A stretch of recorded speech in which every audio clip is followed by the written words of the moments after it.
Illinois is the land of Lincoln, and because of that connection to our 16th president, who was the great emancipator, we often think of it as a free state that was standing against slavery. But there is another side to that story, both in the history of Illinois and the truth behind Lincoln's actions or inactions when it came to the Civil War. And this story is often buried under the myth of Midwestern neutrality and the idea that all of the North, because they were known as free states, did not at all uphold any of the institutions of slavery. But particularly in Southern Illinois, sometimes called Little Egypt, there has been a long-standing cultural and economic tie to slaveholding in the South. The racial tensions that exist here, because they are here, did not come out of nowhere. They were inherited from a time when slavery, indentured servitude, and pro-slavery sentiment shaped the region's economy and social order. To better understand the racist mindsets that persist in parts of Southern Illinois today, we have to look back at how slavery itself took root here, even as in a state where it was technically illegal. As mentioned in a previous video, in 1787, the Northwest Ordinance outlawed slavery in the territory that would become Illinois. On paper, Illinois was supposed to be free soil. However, enslavers found a way around the law. One major loophole allowed them to keep people that they already enslaved and even to enslave their descendants under a different name, indentured servitude. Indentured servitude in Illinois wasn't the typical European-style labor contract where a person worked a few years to pay off debt and earn passage to America. No, these were long-term coercive contracts, often for decades and sometimes even up to 99 years. White enslavers would enforce black folks to sign these documents, turning them into servants for life. The result was a shadow system of slavery that looked legal on paper, but functioned exactly like the system Illinois claimed to reject. This practice wasn't hidden or accidental. It was institutional. Illinois politicians, many of whom were themselves enslavers or sympathetic to slavery, supported this loophole because the region's economy depended on cheap and coerced black labor.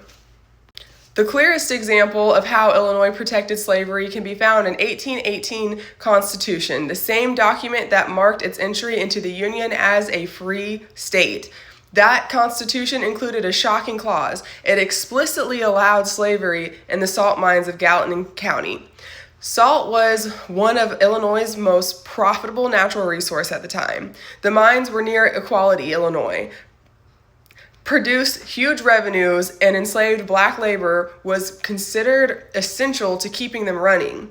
Enslaved folks worked in brutal, dangerous conditions, extracting salt from the earth while under constant surveillance. Their labor enriched both local elites and the state government, which collected revenue from the mines. So even though Illinois entered the Union as a free state, it did so with a constitution that directly protected slavery where it mattered most economically.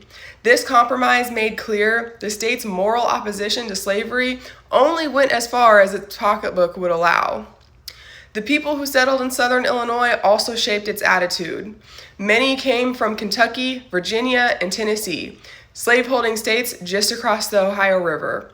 These migrants brought with them their religion, their customs, and their belief in racial hierarchy. They built farms and towns modeled after the Southern way of life, completed with pro-slavery politics, and in some cases, enslaved people themselves.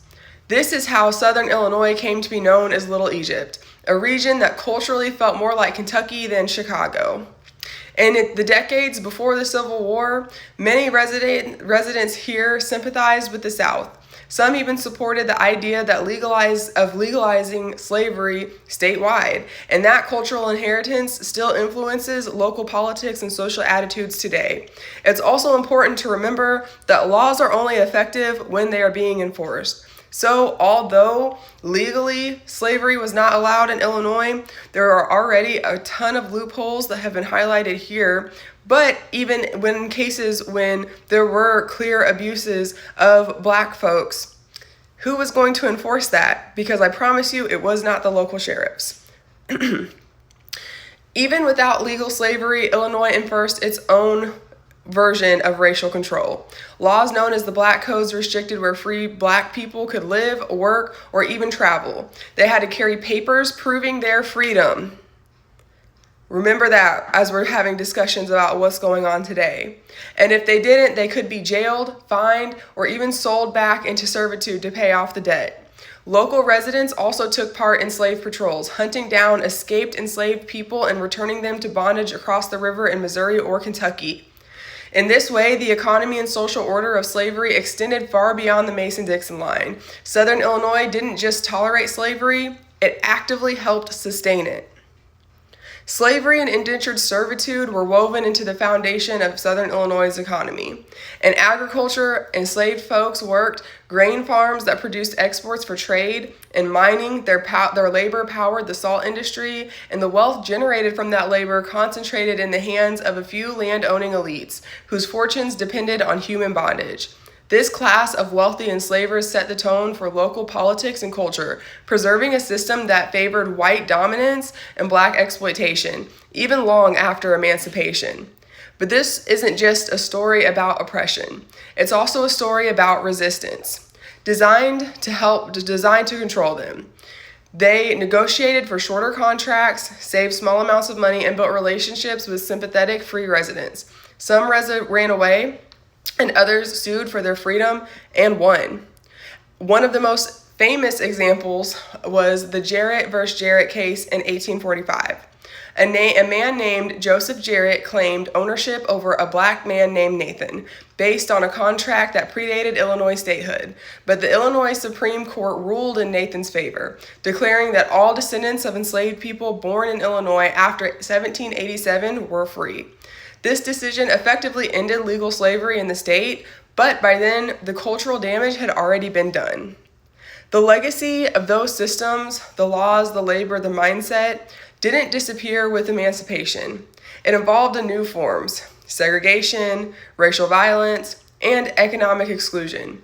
So when people talk about the racism in Southern Illinois today, we're not just talking about attitudes and opinions. We're talking about a historical inheritance, one rooted in the fact that Illinois' Southern economy was built on the same foundation as the Deep South, slave labor. And until then, when that history is acknowledged and understood, its shadow will and does remain.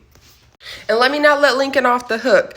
Mind you, in previous videos, we discussed the beginnings of the Civil War, and we talked about the fact that Lincoln did not start the Civil War because of the issue of slavery.